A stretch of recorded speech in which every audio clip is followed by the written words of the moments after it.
Hey everybody, Spectacular, the Silverstacular. Wondering why silver is doing what it's doing and where it may go next? Let's talk about it briefly in this video. So I'm seeing this stuff out there because it always happens that they want to grow excitement for whatever business they're running or whatever cause that they have, and they throw out some crazy number like silver needs to be $100, dot, dot, dot, right? Well, I want you to be wary of those kind of people that say those things. First of all, because they don't explain why, right? Maybe they throw out some like, well, because the economy's not good, or well, because industry needs it. But I need to see why you said $100. How did you get that math, person on the internet, right? That's what I need to know. And they can never do that because there's no reason that it should be that exact number, right? Now there's some possibilities out there that you can look at, like the past, right? And you can say like, well, silver was, let's say, $18 an ounce there a couple years back, and then all of a sudden, like, everything doubled and tripled in price. So therefore, maybe we believe that silver should be close to $60 an ounce based off of it not catching up with the price of everything going up with inflation. Now that I can sort of get behind, but this arbitrary, it should be $100. And then, like, nobody can say exactly why it should be $100. That right there bothers me. It's been infuriating since I started this thing that people throw these random numbers out. I've seen numbers all the way up to $1,000 plus, and it's just, I think it's hurtful to people. It's dangerous to people that don't know. They quickly read a story. And, yeah, it's their fault because they didn't do the correct research or know what they were getting involved in. But still, it's not a good idea to be just so chaotic with the things that you throw out like that. As being somebody that should be trusted, if you are a big name out there on the internet, you're a big like CEO of a company, or you've got some kind of reputation, throwing out random numbers with no explanation of why it should be that is just crazy. But it always happens. Now I hear this thing about the silver squeeze, right? That is being talked about again, talking about, hey, the silver squeeze worked. Look at us, huh? We got silver to go to $40 so far, and here it goes, next steps to the moon.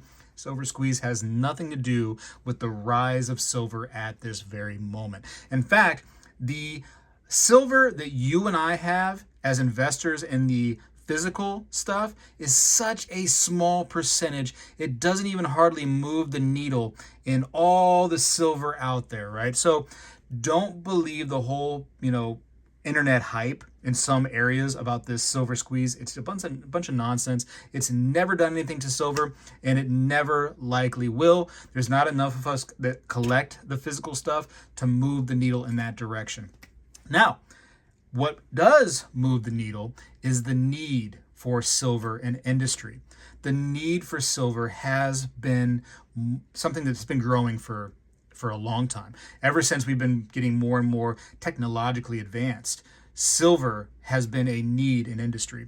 And allegedly, there's a deficit, right? So the amount of silver that we mine naturally, either indirectly or directly, and I say indirectly, like a byproduct of going for something else, maybe gold, right? You get a little silver there too.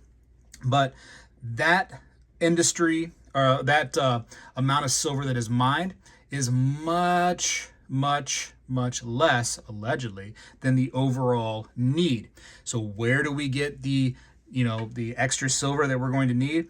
Well, any kind of physical stuff out there, any kind of stored silver, hoards, et cetera, et cetera, big banks or something like that, or big, groups that hold big bars of silver, getting that stuff over to refiners, melted down, and getting those over to the industries that need that silver. Industries like any kind of electronics, vehicles. If you want your vehicle to go the fastest, if you want your electronics to be the best, if you want your mobile device to be, on the internet and going to the next page as you flip it faster and faster, you need this stuff right here in front of you on this screen. Silver is going to be your fastest route to get there. There's other routes that are cheaper, but if you want the fastest, the bestest, that's a word, right? I just made it up. Bestest, you got to go ahead and get the silver stuff.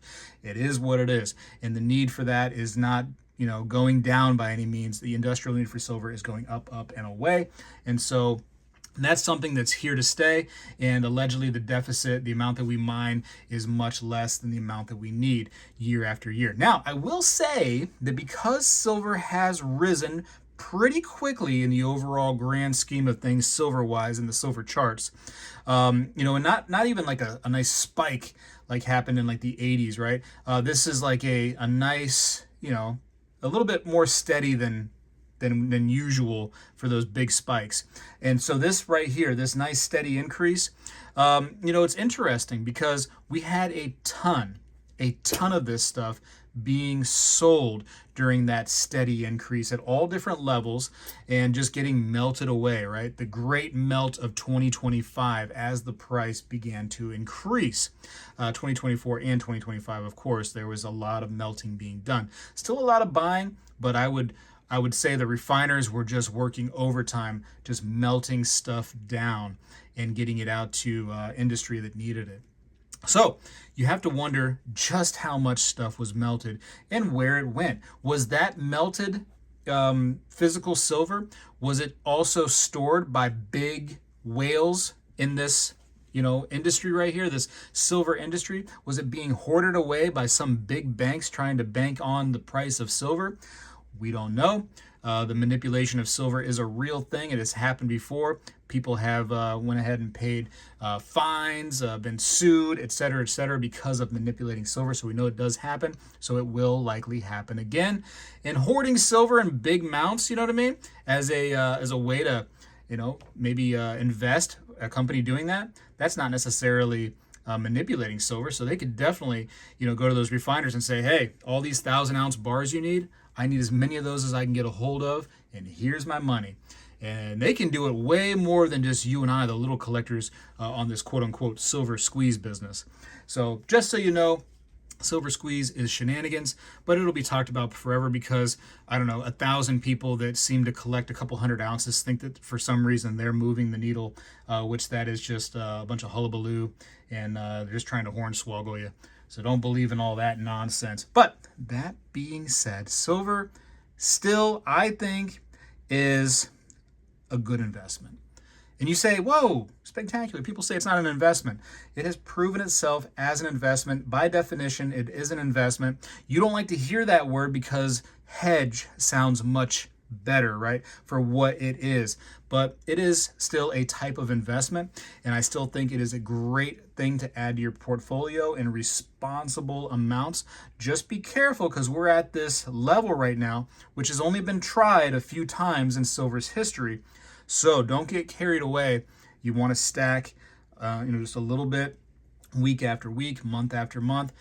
People say, "Oh, it's gotten to the point where I can't stack silver anymore. It's just too expensive." No, it's not too expensive for you to stack. It's still very much within your budget. You just get less of it, right? So back in the day where, you can get one of these right here for $11, well, maybe you have to, get one for $25, $26 now. You know what I mean? It's going to be a little bit more. Or where you could get an ounce of silver for 40, what is it? Probably $42, $43 right now if you're going to pay the little bit of extra that they add as the premium. Well, you can't do that. Maybe you're going to get a half an ounce, you know what I mean? So that is, a small example. Obviously you're going to, do differently depending on your budget. Maybe you get a couple, 20 ounces or something like that here and there. But, before you could get 40. It's going to be a little bit different. It's going to be a little lesser, but you can still do it. Silver is still affordable. Same thing with gold. Even gold at, $3,700 an ounce. There are still affordable ways to get into it, and I've preached that so much, but I feel like I need to say it over and over again because so many new people come to the channel, and then they have this belief that they can't afford things anymore, that it's just, chaos, it's too much, but there's still ways to buy into this stuff. And it's no different realistically than, back in the day when silver was, $3, $4 an ounce and people were getting 1,000-ounce bars of this stuff. Well, some people couldn't get those 1,000-ounce bars, you know what I mean? Some people had to just get, 1-ounce bars at that time, because of what they could budget for. And so everybody's budget is different, but there's a size available for all people of all budgets. So just consider that right there. That being said, be careful for the people that say that it should be this number or that number based off of nothing really, and they don't give you an exact reason of why it should be $100, $150, $200, why it's about to break away, etc., etc. Just stack on what's good for you and don't pay attention to other people, and you're going to be okay each and every time. And that's it. End of the rant. I'm excited to see silver at, over $40 and kind of maintaining that level. I'm also sad too, because yeah, you can definitely buy more when it's at a lower level. It is what it is though. We've been watching everything go up in price, and it's just like, hey, it's silver's time. Silver had just been kind of like that secret for us that hadn't been moving, and we were able to get in on the game more and more. And now it's, silver's finding its time. It is what it is. We just got to be proud of silver. We have, we're little fathers just happy over our little silver hoards. It'll be all right. Just get that tissue and wipe away your tears. It's going to be okay. Interestingly enough, people were thinking that maybe when the rates, right, the loan rates had been, maybe they're going to come down, and that's going to change something. And everybody was very confident that this was going to happen, that they were going to lower rates. And the interest rates, I think, are not going to be lowered. It's very possible that they maintain or they go up a notch. That would be so weird. I think that it's crazy. I think it actually hurts us right now to keep those interest rates as high as they are.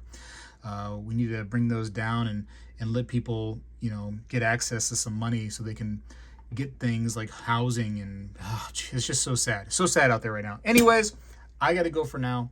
Appreciate you for watching. Tell me what you think.